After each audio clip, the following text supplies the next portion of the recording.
Hello people of YouTube, my name is GiBi, and for the last 3 years I have been documenting Christine Weston Chandler.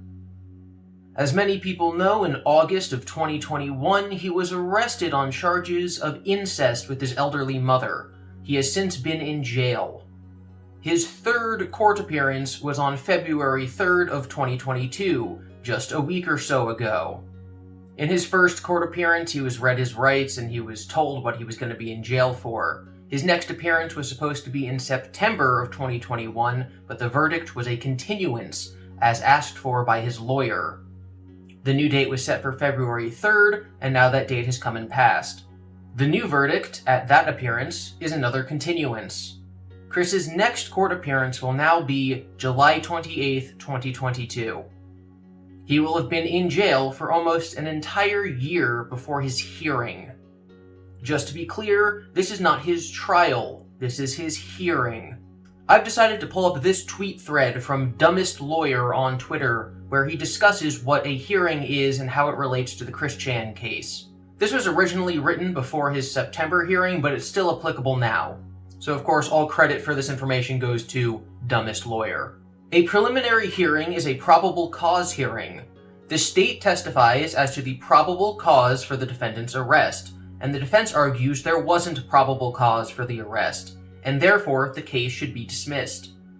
Probable cause is a very low burden of proof. In my experiences, judges almost always find there was probable cause for the arrest.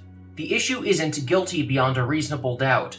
Dismissal basically happens only when there are immediately glaring problems with the state's case. Example, someone is charged with possession of meth because they were driving a car and meth was found in a passenger's purse. Defense argues meth was in passenger's position, not driver's. Judge might find there no probable cause to charge driver with possession. Maybe. So with the facts being what they are in Chris Chan's case, what might happen at a preliminary hearing? Some things to bear in mind. 1. Defense might waive the preliminary hearing. Attorneys routinely waive prelims in case for a variety of tactical reasons, e.g., to keep a defendant from blurting something out on record, or to keep the state from realizing they have problems that they can fix early on. So a prelim for Chris might not even happen. That is a distinct and not unlikely possibility, especially given Chris Chan's tendency to blurt things out in open court. This actually happened twice in Chris's first court appearance. He corrected the judge on his gender when the judge had not used his gender incorrectly. He was just speaking vaguely, basically using the term he to refer to anyone. And the second time, he told the judge that he would be okay with going to jail as long as he could get certain things from his house. And that was not granted to him. The second reason why a preliminary might not happen: a lot of what happens at a prelim depends on how much discovery, state's evidence, has been turned over to the defense. If not a lot of discovery has been turned over yet, defense commonly uses prelim as an opportunity to see what evidence will look like. If there is a prelim, I expect it will turn on what any examinations of the victim have concluded. Is there evidence of assault outside of Chris Chan's recorded confessions? Does the victim remember the assaults? Can she relate what happens? Does she deny they happened? If there is any corroborating evidence, the case is almost certainly not going to be dismissed. That corroborating evidence would be probable cause.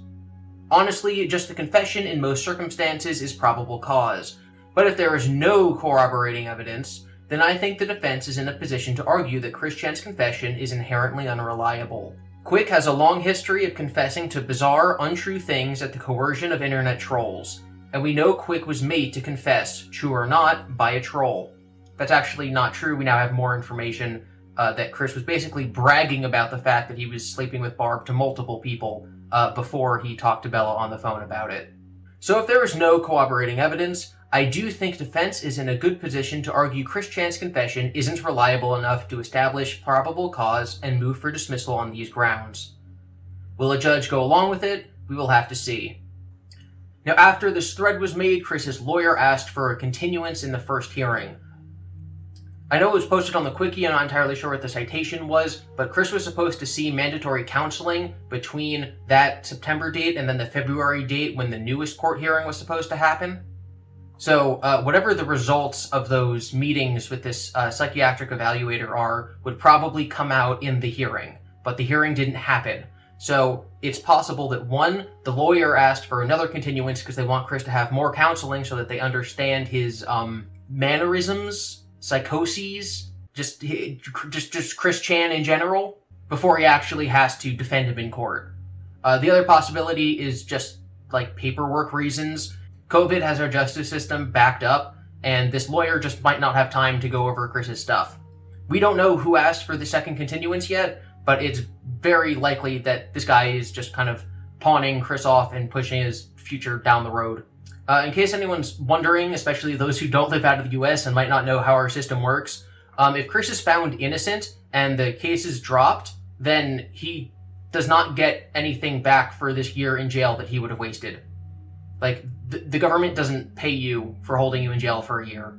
You just kind of lose that year of your life. But if he's found guilty, and let's say he's sentenced to 5 years in prison, then they might take off one of those years because he's already served a year in jail.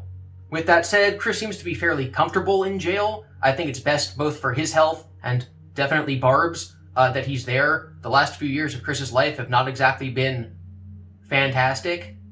So I'm not saying it's right. I'm not saying it's fair or justified that someone can be held in jail without their trial for a year. But in Chris Chan's case, it's not the worst thing that could possibly happen to him. Thank you for watching this update. I will, of course, keep you updated with anything else that happens. I've been doing my Chris Chan monthly update, so at the end of February, I'll go over everything else that happens. He's been writing letters to lots of people. He's been doing phone calls, so I'll be talking about those. And in July, we'll revisit this again.